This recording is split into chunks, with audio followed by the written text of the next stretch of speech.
Let's go.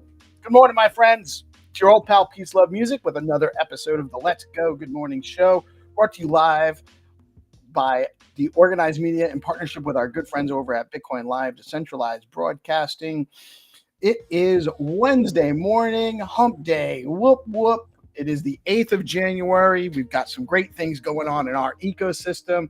Friendly reminder, this is a new show. We are not financial advisors. We are not providing financial advice. Always do your own research and never invest money you cannot afford to lose, and do not make your investment decisions based on my opinion. I often get it wrong, or my timing might be wrong or whatever. So always do your own research. We are trying to provide you information so that you can be armed with as much information as possible for which to make your own investment decisions and for which to do your own research. But always do your own research. With that being said, Bitcoin has had a slight correction over the last 24 hours. It was over 100K yesterday morning at the time of broadcast. We're now down around 95,608, so a healthy correction there. Stacks coming in at $1.55, also with a little bit of a correction, but holding on to the number 51 place by market cap on CoinMarketCap. Fear and Greed Index has reduced from 66 in the greed range down to 54 neutral. So again, healthy correction in the space. Might be a time to look at reaccumulating. And the top three gainers on CoinMarketCap over the past 24 hours, well, we only have one gainer out of the top 100 coins on CoinMarketCap right now. And that's the SPX 6900 token, which Staxy told me about weeks ago. And I just got on board that train with a small bag earlier, or maybe late last week. I should have listened to her earlier. Staxy's in the know. So if you see her around, pay attention to what she's talking about. When you stack your stacks, everybody, you earn yield in Bitcoin. Tell your friends. It's the coolest thing about stacks, amongst all the other things, the great community, the awesome tech, the connectivity to Bitcoin, and Bitcoin finality, and the security and the expansion of the functionality of Bitcoin while remaining within the Bitcoin context. But when you stack your stacks, you secure the network, you earn Bitcoin. Real easy. And now we have some great sponsors for our show. Shout out Hermetica. They're doing some great stuff in the space. And that doesn't seem to be.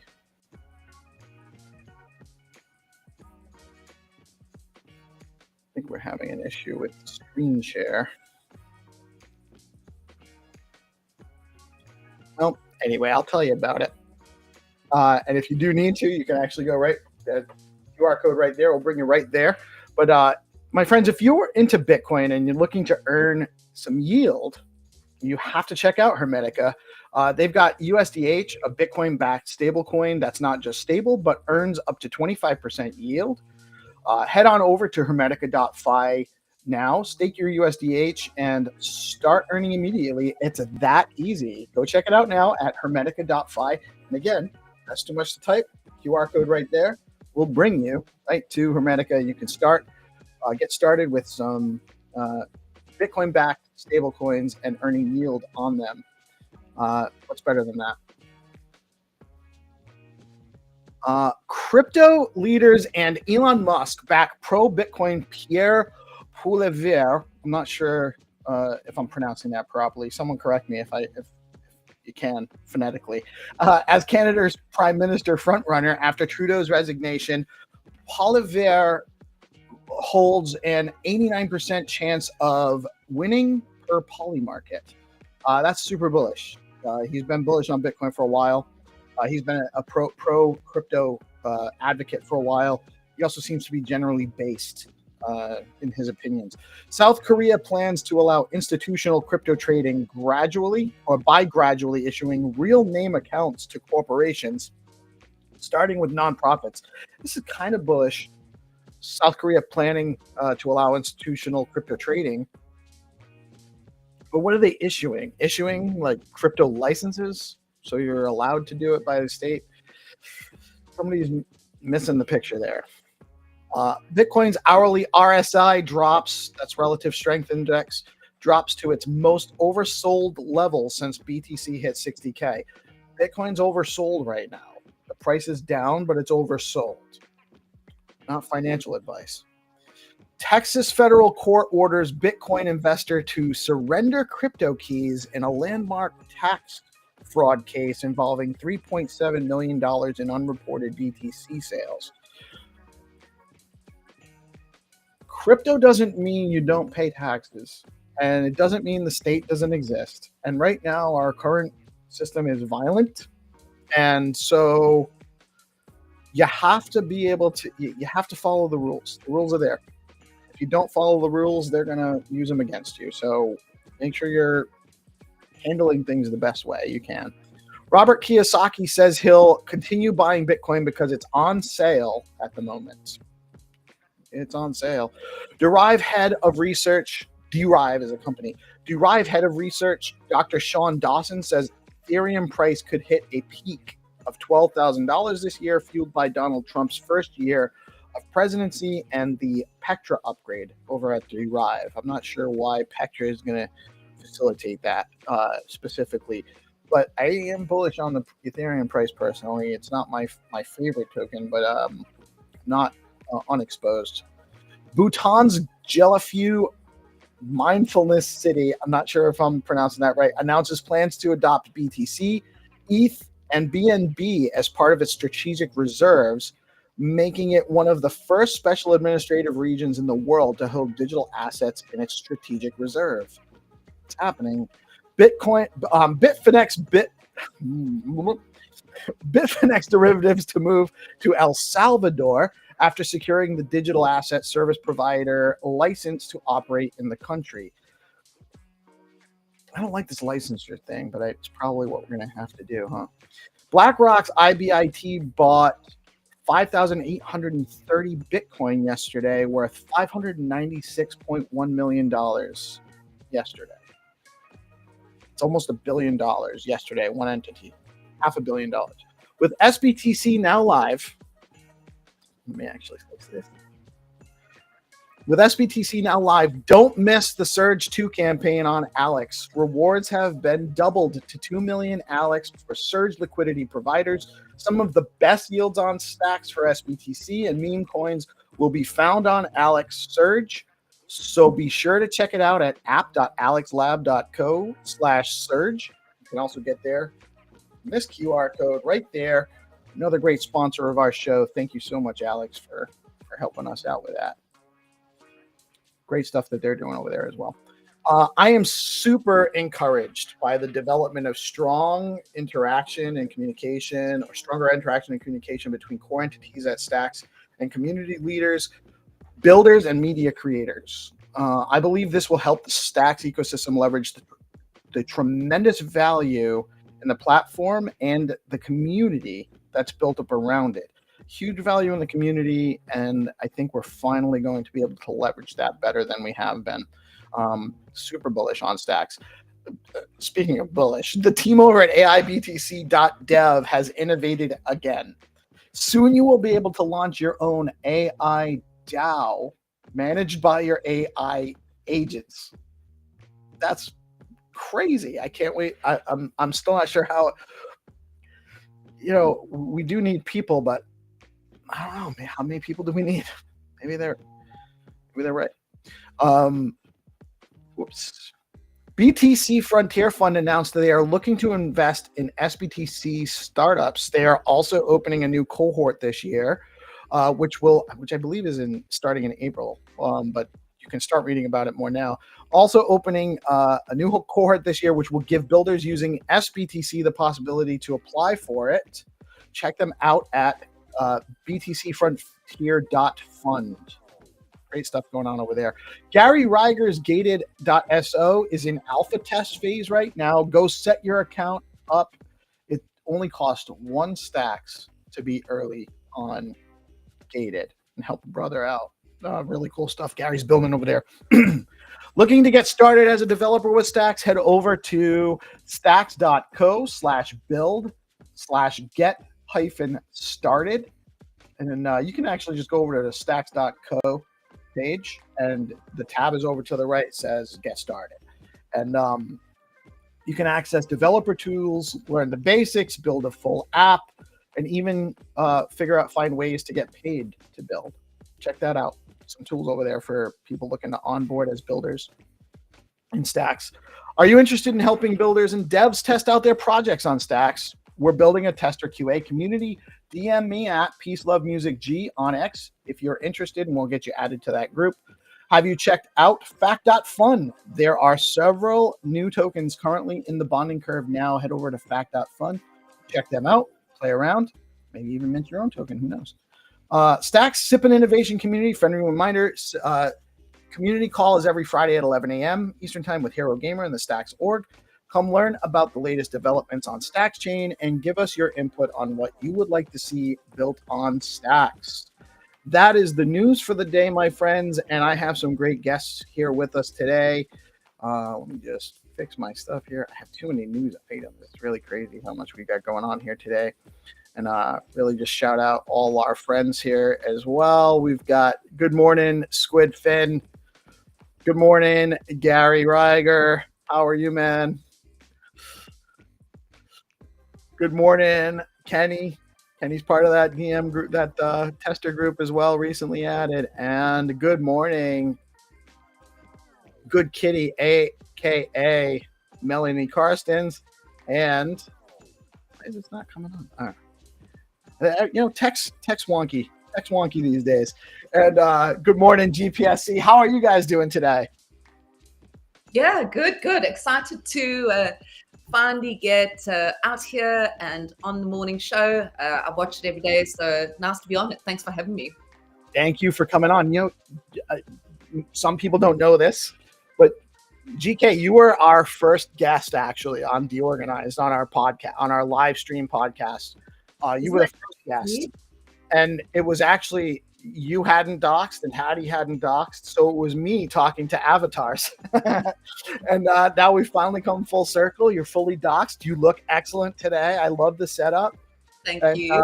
Super excited to have you on here. So it makes sense actually, since I was the first guest on DeOrganized, that I actually I fully doxed myself moving around on your show. Yeah, I love the way it kind of evolved too. It almost kind of like, instead of making it this big culminating event, I think the way it happened was perfect, because it just kind of became subtle. It wasn't like, because if you build it up as a spectacle, then it's kind of almost like, then what? Now it's easy. It's not, Yeah, I thought about it for a long time, and I wanted it just to be natural. And I think it was I actually didn't think about it as how it would come across. It was actually for myself. I didn't want to make a big thing and then have a panic attack.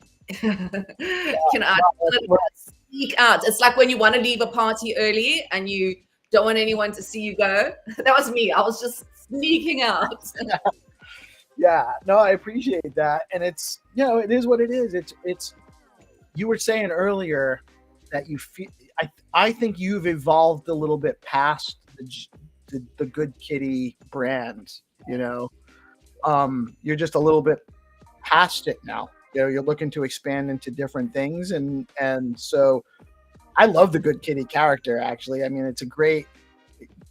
it added a mystique to you.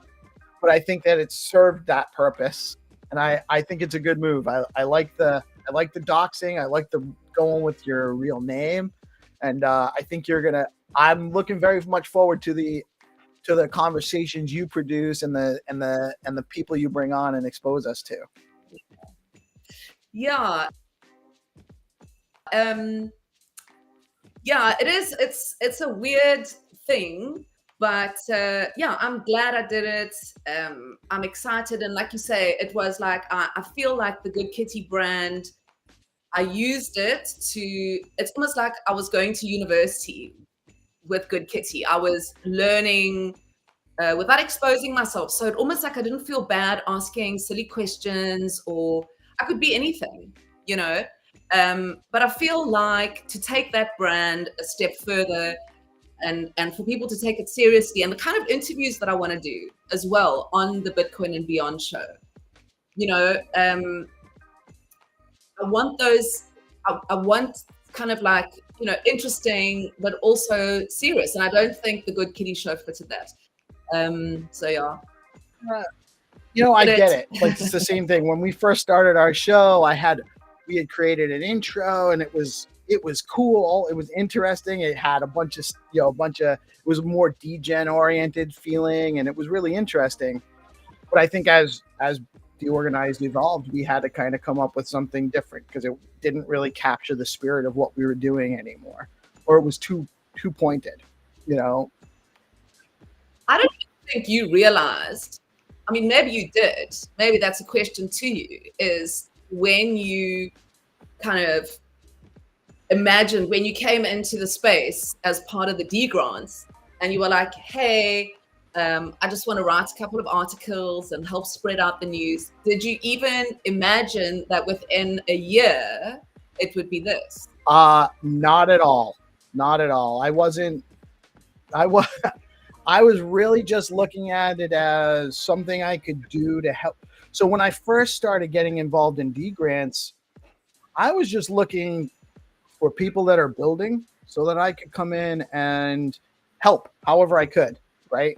And a lot of it, what I was getting from some of the other communities I had been working with, so I was heavily involved in the Node Rocks Ordinals group, largely because of Jack Bin Switch from Stacks. And I became, I have a pretty good way of helping with messaging and communications, and maybe putting the right spin on how to get the point across. That's one of my skill sets.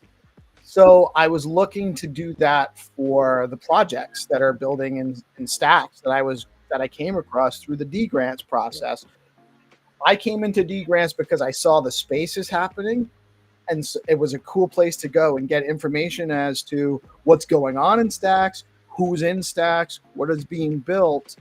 And then, because it was so inclusive, there was an opportunity for me to come in and actually participate in what they were building. And then out of that, those spaces, that was such a huge value. That was probably the biggest value add from the D grants project. Wasn't the actual projects that came out of it. Not that they weren't valuable in and of themselves, but the integration between the community, the community building aspect of D grants is actually the huge value add, in my opinion. Immeasurable what's come out of that. Think about it. And that's the problem with programs like this, is you kind of have to, when you provide it with funding, you have to kind of provide all these, you got to provide feedback based on these kind of hard metrics. And although those exist, obviously, and are important, obviously, the value that it's very hard to put into words, the value that the D grants did have for the community, and I think you would have to write like an essay if you had to put that, try and explain. Right. Well, you look at Hero's Impact Report, and it's like, was it like 40 pages? Yeah, exactly. Right. Exactly. And that's all for $75,000. I mean, it is mind blowing. I mean, especially if you look at grants in other ecosystems, and what sort of funds are being handed around willy nilly, and then you look at the D grants and you're getting a 40-page feedback report on what 75K bought. Right. It's incredible. And so what I did see, so the whole reason why I did DeOrganized and submitted a grant was because I was helping promote D grants, and we were pushing towards the deadline of applications, and I was just helping people. I was encouraging people to apply. And just like, even if you just have an idea, put an application in, it might just help you formulate your idea, help you organize stuff. Even if you don't get a grant, you get some support from the community, because there's that part of it too. And so while I was Exactly. while I'm encouraging people to apply, I'm like, I really should at least go through the application process if I'm encouraging people to do this, so I know what I'm telling them to do. And so that's where the whole thing was just kind of originally just me filling in the application to go through the application process and what would I do if I was applying. And then I was going to actually ask for budget. I was going to come up with, I have budget to do this and that and this and that, and I can do this. And I was like, but I don't want to, I know it was very limited, and I didn't want to take funding for this that wasn't really crucial funding to that somebody building something more material for the space needed for something. So I submitted my request for no money, but I didn't ask for nothing. I asked for support from the community. I asked for support from D grants and the leads and the cohorts and everything, and I got it. So that's really the community and the connectivity is the much bigger value in the D grants process. Now, that being said, just imagine what this community could do with some real funding. We got 75K and we did all of this, and then there's still a lot more we can do if we had some budget. So we're definitely going to get that funding. I mean, I'm very confident of it. There's, the work is just too good. The people in the community are they're talented people, they're committed people.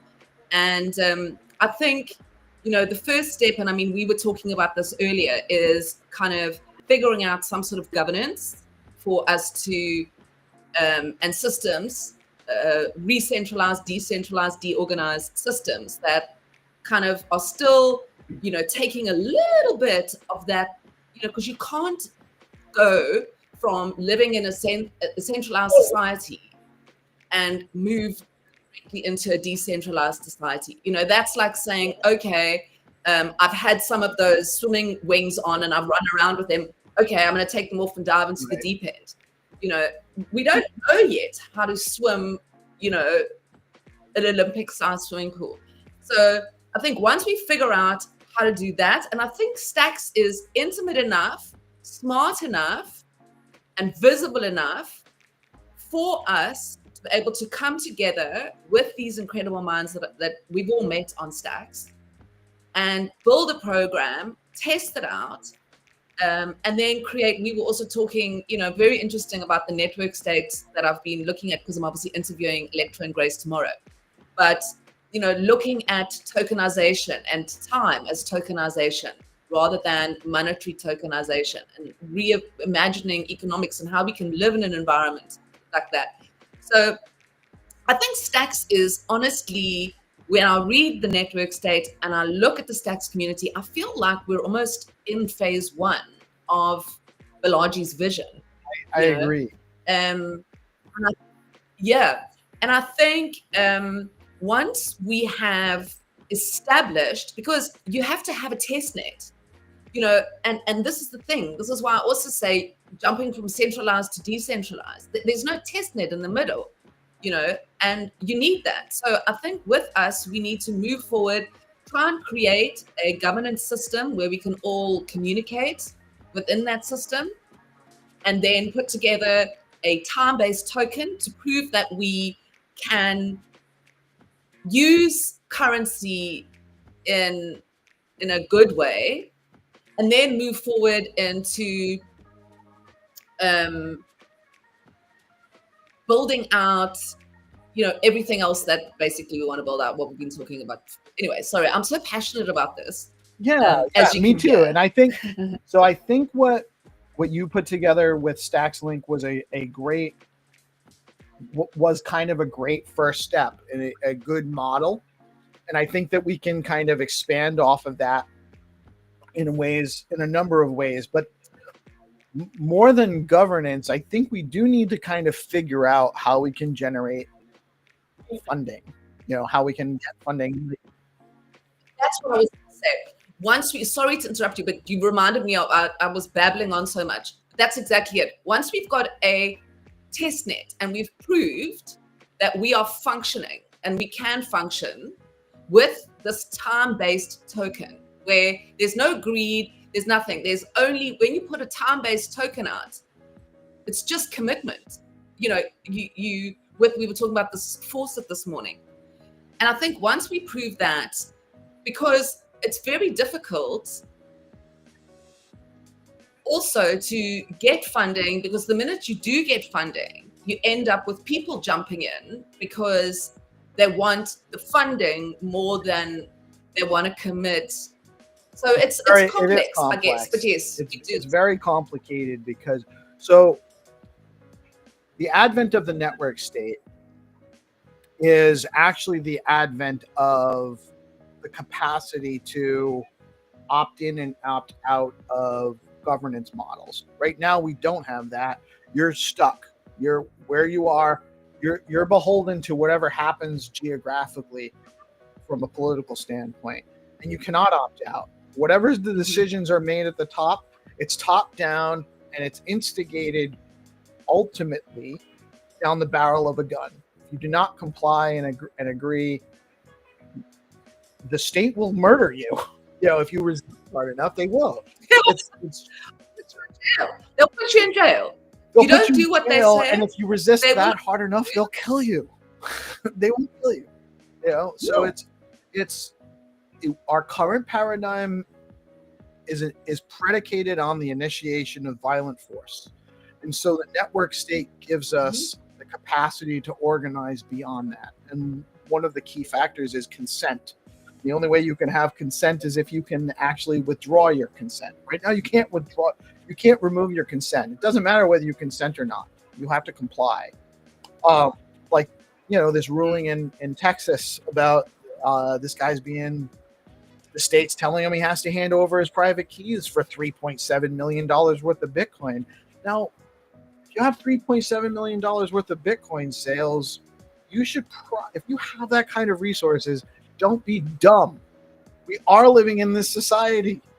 The government is violent. You can't hide these things from them. Everything on chain, we can research everything on chain, but the government can't. Like, people, it's foolish. It's foolish to think that you're not going to pay your taxes when you're doing that kind of volume of transacting. It's coming. And also, you have to pay your taxes no matter what the service is. I mean, that's crazy. That's like going to a shoemaker and ordering a pair of shoes and they come without soles. And they say, oh, sorry, you still have to pay the full price. You'll be like, what the fuck? No, I'm going to send them back. They should. Not only that, you know, if you don't buy the shoes, we're going to come and take your house or take all your stuff and potentially, you know, kidnap you and put you in a cage. And if you resist hard, no, we can't take you and put you in a cage. That's our current paradigm. That is the current paradigm. It's not, you're not free. I keep saying, you know, I ask a lot of people about freedom, right? Just random people that I meet. And I say to them, okay, so forget about all the stuff we've just been talking about. You know, the fact that you are landlocked, you can't leave where your passport says you can go. That's the only place you can go. You can roam around there. But if you try and put a foot out of that, if you just walk over the border and take 4 steps, then you will go. Now you're an illegal. They will put you in a cage. Somehow you're illegal. Your existence is now illegal just from existing from one point to another. So first of all, you can't leave when you're born. Second of all, you have to pay for services that generally are shit and corrupt. Well, part of the reason that the services suck, by the way, is because everyone's compelled to pay for them, whether they're getting good service or not. Yeah. So there's no reason for them to be good, because, you know, that's like, also, you know, I'll pay you to not make shoes as long as you know, it doesn't matter whether you make them or whether you don't. I'm just going to pay you for shoes. So, and then the worst part of it is exactly that. So you're going to go to jail. We get put in a cage. You can't leave where you live. What was the other thing we said? What was the third thing you were saying? If you resist far enough, they'll kill you. Yeah, but you said something else just now. What was it? Say a And lot. it was so valid. Anyway, yeah, it's so interesting, you know, and my whole life, this has been I was saying what I ask people. So I say to people, okay, are you free? And they're like, yeah, I am. I'm not in jail. And I'm like, you know, that is how like brainwashed we are. Okay, as long as you're not in a cage, you're free, which is utter bullshit. And then I said to people, okay, if you didn't need money, would you be doing this job? And every single person nearly that I meet says no. And yet they have to do it just to survive. Most people are on a hamster wheel where they wake up, go to work, go around on something they don't even like. We spend our days doing something we don't even like. Well, not me, but most people. And then we go home and it's just to live in your house and get some food. That's it. And I've just finished reading Sapiens, and no, the sovereign. I'm reading both. Yeah, Sapiens. Sorry, I read so many books at the same time, and some I listen to and some I reread. And it's also just so fascinating how we think we've advanced, and yet we've dug ourselves a big hole. You know, it's historically, if we lived, in the hunter-gathering time, they would wake up in the morning, spend 2 hours hunting. Okay, they might get eaten by a lion, but that probably sucks. There's another way to look at But it. I mean, Are we free? Well, yeah, we are free. We're free to act however we want. We just have to. We're beholden to the repercussions of our actions. So in that sense, we are all free. We're all free. You just got to do. You're free within the confines of your space to act as you will, and then from that mindset, that person that's unhappy doing that job that they don't like doing, but are doing it because they need the money, which they do. I'm not denying that, and I don't think that's going away, by the way, anytime soon. I know people have different expectations of what AI is going to bring, but I think I think it's going to take at least another generation before we see any kind of real shift outside of the current work week paradigm, because of a number of economic reasons. But you can choose to live. How many of those people have a whole bunch of stuff that they don't need, that they don't use, that they've spent all these resources on? Part of it's because they do have the security of going to a job and drawing pay consistently, that they can rely on. It's actually a risk-free way of living. You don't have to go out into the jungle and find your food for the day. yeah, somebody brings it on a plate. It's the same as doom scrolling, though. You get a job, you live in the system. To me, that's like this. Doom scrolling is like the next level of like capitalism. Where it's like, and I mean, we obviously don't want to get into all that, but We can.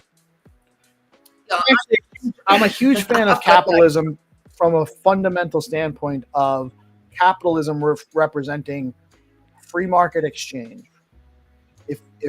At the fundamental level, that's what capitalism should be. It's private ownership is capitalism. What we have now isn't really capitalism. It's corporate socialism, or really fascism, called capitalism. It's not a free open market. yeah, The government and big business are married, and they use each other to maintain their position of control over everyone else. It's a fascist system. It's just presented as being free markets and free exchange. It's not that. it's crazy. Look, it's very complex. I think there's so much going on that isn't necessary. And I think the idea as well that people will live in conflict if you just leave them alone, all that sort of stuff. I think I would love in my lifetime to experience a new way of living, because it's very, very clear. I'm not on social media, right? On any social media except crypto Twitter. But sometimes people come up to me and say, hey, look at this, and the state of the world, when I look at, when they show me this stuff and they flick through their feed and it's like it's terrible things going on. So it's kind of like a situation where, well, we can see that it's all gone pear-shaped. So I would just love to, and I guess it's not realistic probably, because you're always going to have, you're always going to have issues. And I say to people, like, politics isn't designed to have a positive outcome. Politics is just two people fighting and one of them fighting better than the other person. You may as well go and watch pro wrestling, and then go, okay, I choose him. A lot of times the fight, because the pro wrestling analogy is great, because a lot of times the fighting that they're putting on in public is an act, right? It is. And it's paid for by somebody who's got deep pockets, so that, you look at those kind of people and it's like, generally they are puppets for a system behind them. And so we look at this and we see this person who is supposed to be our leader, along with, the party behind him and all that sort of stuff. That's not really what it is. It's funded. So you're looking at people who've got the funding to have that there in front of you. That is done. And that's why I was talking to you earlier when I said, the minute you put money into the mix, any kind of currency that is going to buy you something else other than your commitment to factor something changes. Okay. That's right. So once you look at currency and you say, hang on a minute, how can we extract greed from currency? And that is by making it a time-based thing. So and I'm not like, like, I read a lot, but I also don't really understand, like, how that would work properly. But I kind of just like to think of ideas and be creative about it, because I'm a creative person. But if we are able to reimagine what currency is beyond what Bitcoin, those things have to exist because we need methods of exchange and we need methods of store. But governance, for example, that should be a time-based faucet token, because then you're looking at real commitment. You're not looking at somebody who's got a whole bunch of money that just rolls in and says, okay, fuck it, I'm going to take over because I've got 100 million Bitcoin, so I'm going to be the boss.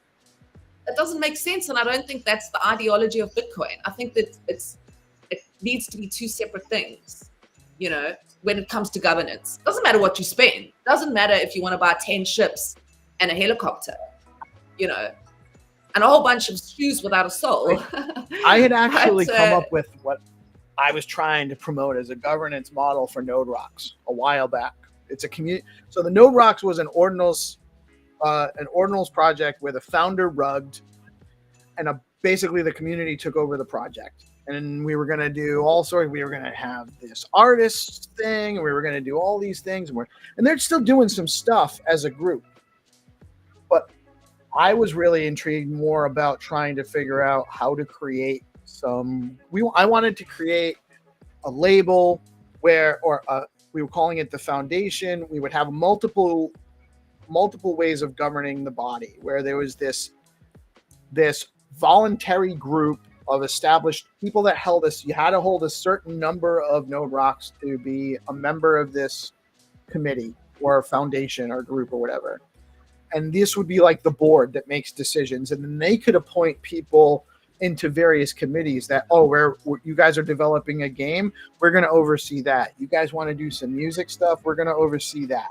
And then there's a committee that, and then the community has this, everyone that's involved in the Node Rocks, there's this community body where everyone can put forward ideas and propose things, and it gets filtered to the various committees, and the committees decide on whether that's going to be funded or not. But that ultimately the decision is made by that foundational group, which is the biggest stakeholders, because they held a certain number of Node Rocks that gave them, it's kind of like a proof of stake validation. Like, that's what they're not gonna make bad decisions because it's gonna hurt their holdings. They have a vested interest. So I think that kind of a model is what may work best. It's almost similar to how a federated system works now. Like the federal government is, you have a centralized body, but it's also, there's different branches, and then there's also the states, and then there's the populace itself. So there's these different checks and balances system. The problem is that the current system we have now was created and evolved when information was moving at the speed of horse. Now we have paradigms where, it doesn't take 3 weeks for people on the other side of the country to get the news from the east. We know it instantaneously. So our governing model needs to adapt to that, and it hasn't really kept up. So I do think that there's all sorts of ways to do it, but part of it is getting everyone that's going to be a stakeholder to agree, and then they don't all have to be involved. But if only, if you have a field of 20 prospective stakeholders and only 3 people want to actually participate, it doesn't work. So it's also about properly incentivizing participation. I think that's why this time-based currency works better than a financial currency. And I think the idea of being able to live, so we were just talking about, now we're not free, we can't cross borders. I think in the metaverse, in the virtual world, which is going to merge very much with real life, we're going to have digital personalities and we're going to have real life personalities, and they'll kind of merge. Now they're very separate. But I think what's going to be interesting is, I believe you're going to be able to live in 2 different countries at the same time. I think countries are going to become like companies, but obviously not in this way that they exist now. But I think that's why you can say, for example, I spend enough time in Brazil and enough time in New York, then I have a stake of what's happening in both of those places. Kind of like dual citizenship, but just in a new kind of way. So I think it's very interesting. I think I'm interested in what currency is going to look like. I'm interested in what freedom is really. And I spend a lot of time isolating myself from society.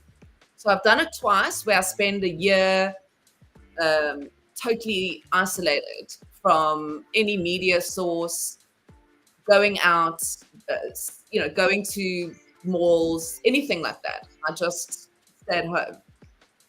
And purely just to see the effect of society when I go into it, because you can't really have thoughts about society when you're living in it.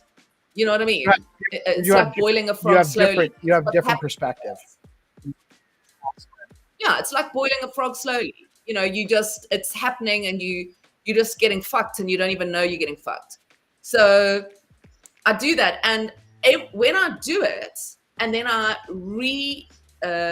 integrate, it is terrifying. It is, honestly, you kind of are exposed to, like, just going to a mall. It's like you are being screamed at. you everything is telling you to buy something that you haven't got enough. And we speak about it, but really I've tested it out as an experiment, and it is hardcore. And even now to this day, I can't listen. When I go to the mall, I go very quickly and I have earphones in because the sound is just too much. So we don't realize how suppressed and oppressed we are. Well, part of it is just the bombardment of information, and it's growing. The volume of information, the overstimulation, that's what it is. You're getting overstimulated. That's why every sound starts to get to you. It's overstimulation. And in the old days, for example, with news, you would wake up in the morning, you would read the newspaper, right? Because that's all you had. You had your local, or your, if you were lucky enough to import a paper, which the average person wouldn't, right? So they'd read their local paper. Then they would go to work and they would discuss it with everybody. And the news that they got, they would have an entire day to kind of work through it, what was going on with the people around them in their community. And then they would have a night's rest. Then they would wake up and they'd see more news. Now we're getting news as it's happening. So we never have time even to process it. So that is absolutely suffocating our minds. We are unable to think, and we have to wake up. We have to do these jobs. Okay, I've structured my life differently. It's very different, because of how these experiments I've done,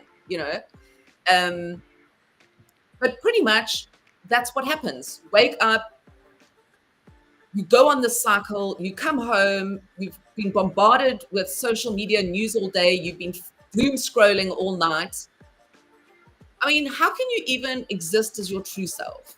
How can you make rational decisions? Well, that's the thing. We're never given a chance to sit and reflect. There's never people need to meditate more. Number one, that's really something and I also need to. I don't get enough time to do that these days either. It's something we all need to do. And yet information's moving so much more quickly all the time. It's almost like you feel like you can't keep up. So you just lose sight of the personal stuff, because it's always all this stuff. I gotta know. It's 24/7. I wake up, I'm on my phone checking who's DM'd me, where's it now. There's all these different platforms I gotta follow up on, and it's getting more and more tedious. Yeah. What do you think, GP? Yeah. So I just saw a comment though, just before maybe we move on, but easy to fix is self-discipline. I don't even watch the news. Everyone is not the same. I agree with you.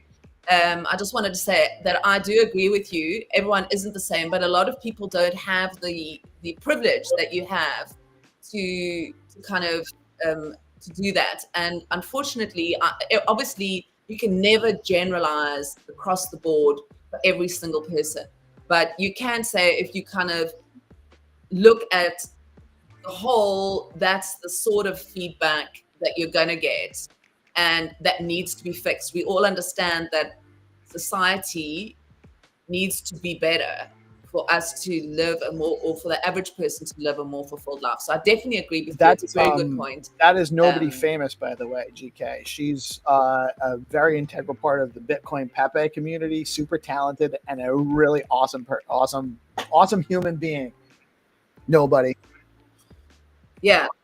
Yeah, but that's why it's a great point. And it's a reminder also not to just generalize across the board. Right. We are all different. We're here together, and we all have and we're all kind of having shared experiences, at least as far as we can tell. But we are also still all within our own subjective limitations and from our own perspective. Okay, I got you. Totally understandable. Yeah, I mean, I love it. I love the fact also that it's so nice to get other people's perspectives while we're talking, because, we all actually just know nothing. We've got is our little opinions. The best we can do is assume. yeah, we know nothing, and that's why we've just got to keep learning. And it's important to listen to other people and other people's perspectives. So it's so nice to kind of get the comments in there, and if anybody else as well has got stuff to say about it, because we all can learn from each other, and that's the only way it's going to get better. But anyway, just wanted to say thank you for that. Nobody famous is what she goes by. She's actually nobody famous. Kitty, she's a talented musician as well. She did a cool rap song probably about a month and a half ago. There's NFT. They're actually still available on Gamma. If you check her out, yeah, I will definitely do that right after the show. Very cool person. GP, you've been quiet today. How's things?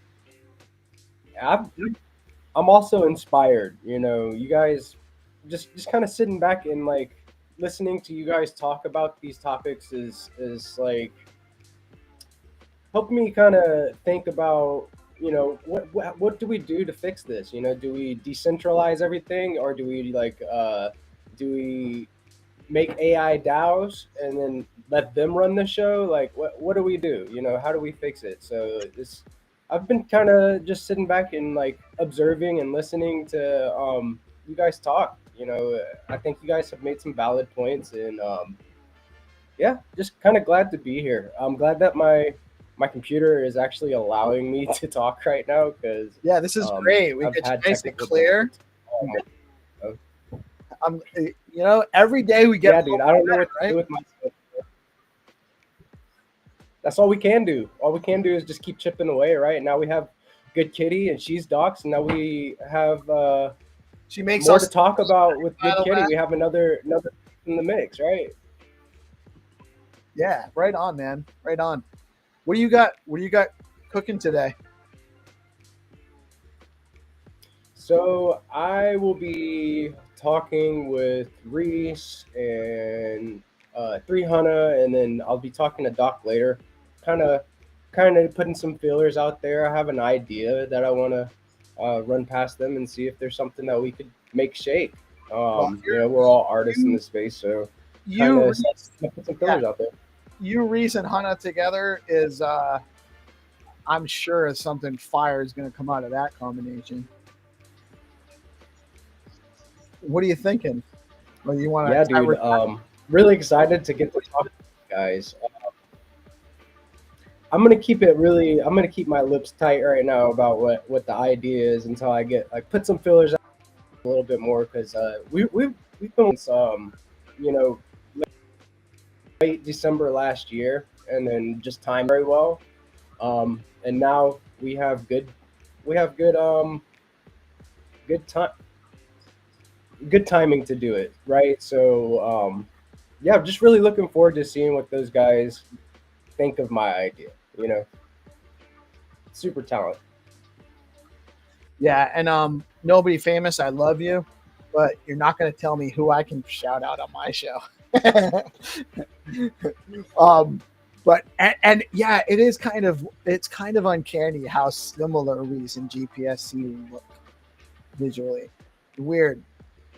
Because you guys both kind of give off a similar energy. Yeah, we figured out we might actually. That is so true. I've never like cousins or something. There was a whole episode about it, and people were talking. I've never thought of that. Kind of similar to me and Jack. Me and Jack look like we could be cousins when we're on together. And then one time we had Resh on, Suresh and it looked like we were like 3 cousins together. It was bananas. But there's some weird synchronicities in the universe that maybe give us clues to some of the stuff we're seeking out. Yeah, dude. It's gonna be fun. I've been trying to talk to them for a while. So it's getting Reese on a call and 300 on a call and then me on a call. Like that call is gonna be super bullish, and like I'm really hyped to maybe get to work with all these different artists. It's something that I've been wanting to do with the GPSC for a while, is just bring other artists on board and get some different styles going. So we'll see. Do you have a kind of like a vision of what it is going to be that you guys are doing, or you're not like dropping anything yet for us?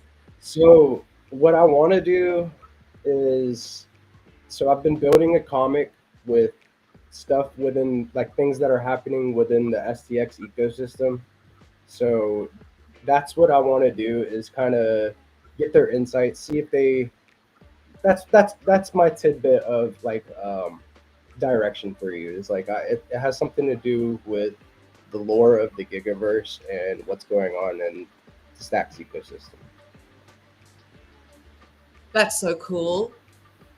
I love it. Have you started working on this kind of comic? Oh yeah. I've been creating characters for it and like writing, and been working on this for a while. For the better part of last year, I worked on it all year long. So it's just, I think this first story that I'm doing is going to be like surrounding the Alex hack. Whenever that happened, the exploit happened.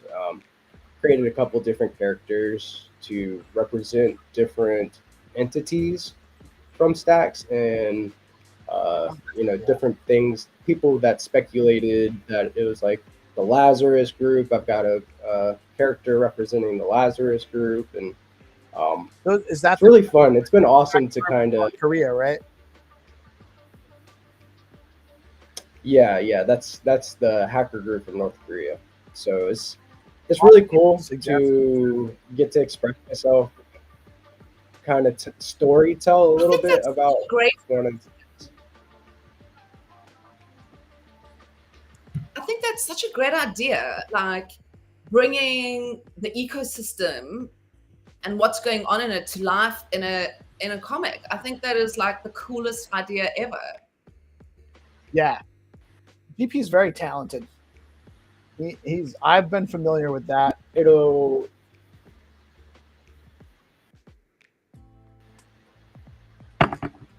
sorry. Yeah, it's up to see what people think about it, right? And get to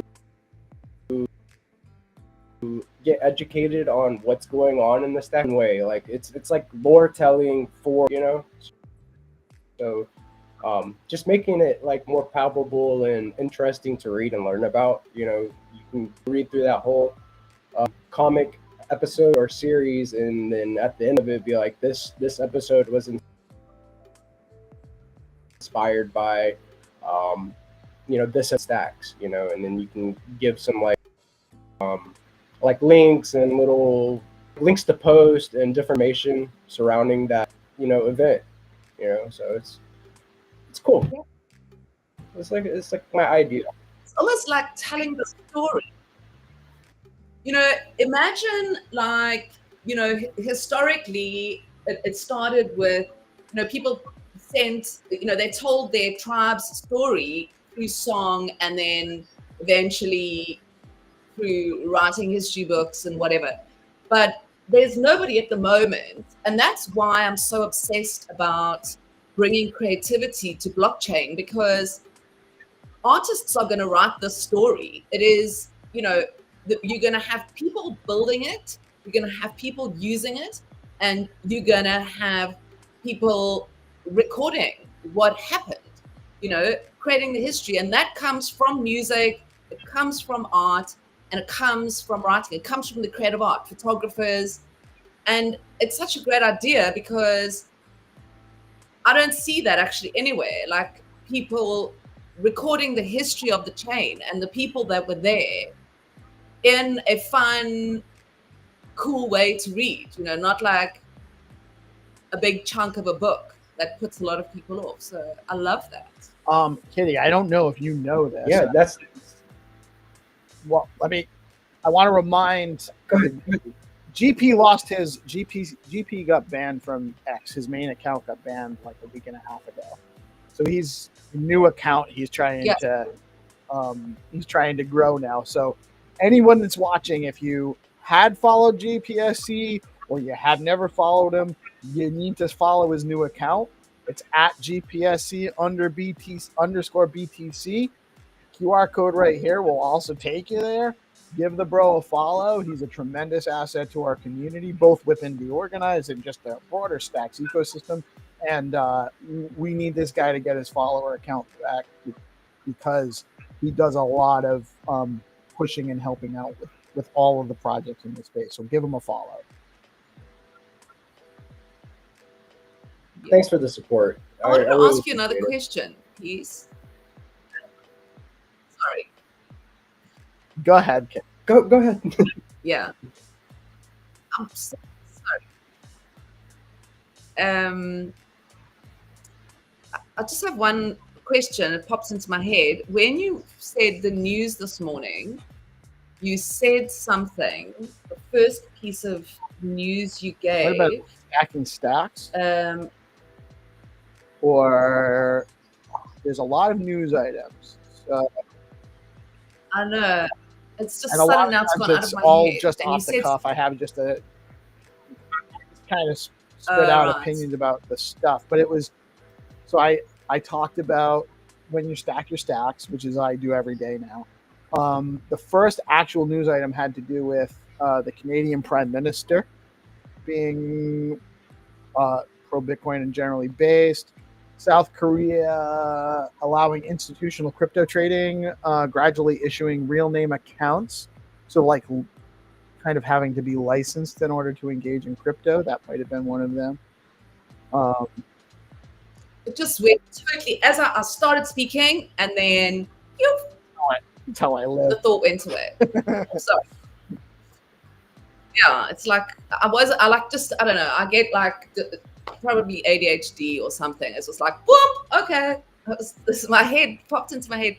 But yeah, sorry, I kind of interrupted the conversation we were having about what you're creating and getting your followers up and all that sort of stuff. So yeah, definitely help out there as well if you need, because I'm excited about what you're working on.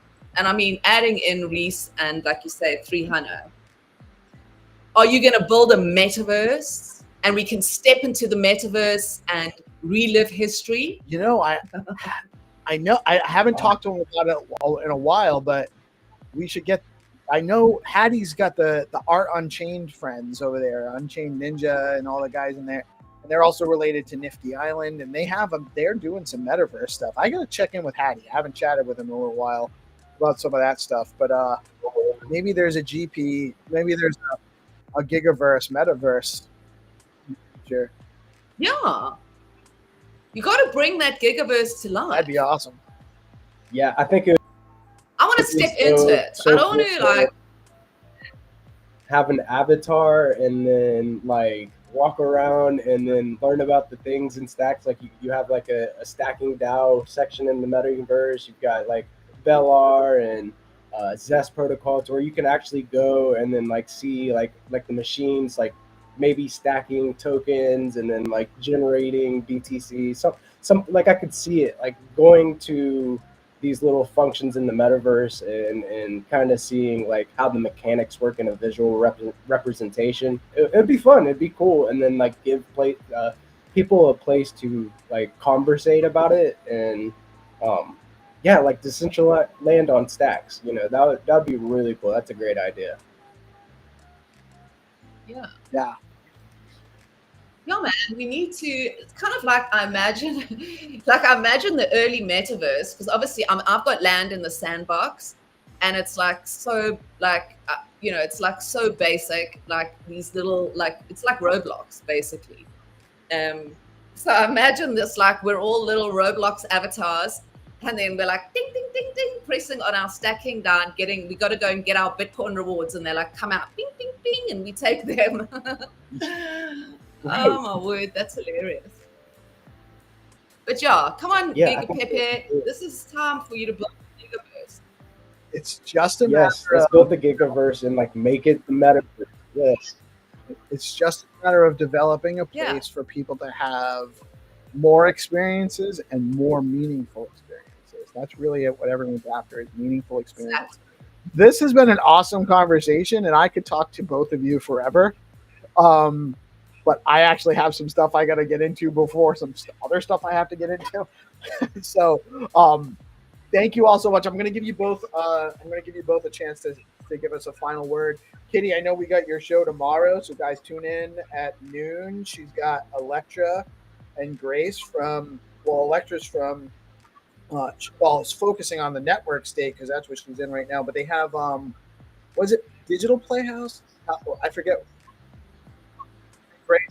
Yeah, Grace is building Playhouse.ai, which is kind of like reimagining Hollywood with AI, and Electra is working on something called Bit by Bit. So they kind of both have different. It's fascinating, the idea, because they kind of hooked up at this network school. They've been there for 90 days in a school working together, and it's almost like Electra said to me the other day, it's kind of like, creatives telling accountants what the new system looks like, building it the other way around. So it's going to be a fascinating conversation with two very, very different people who have come together inside this idea of the network state. Very cool. I'm super excited to see that conversation. Both three very intelligent ladies, very aware of what's going on in the space. I'm sure there's going to be some great alpha there, and just some really stimulating conversation. GP, what's your final word for the day? Yeah, great show. It's been awesome to get to talk with you, GK, and get to look forward to your show. And yeah, just keep loving the room while we're building, guys. And keep the frequency high, and keep chipping away. We'll get there. Sooner or later, we'll break that rock. On to the next one. Yeah. Thank you guys so much. I love you. Y'all have a blessed day. And I am PeaceLoveMusic. We are DeOrganized Media, coming at you live on BitcoinLive, Decentralized Broadcasting. Y'all have a blessed day. Thanks for tuning in. Peace out.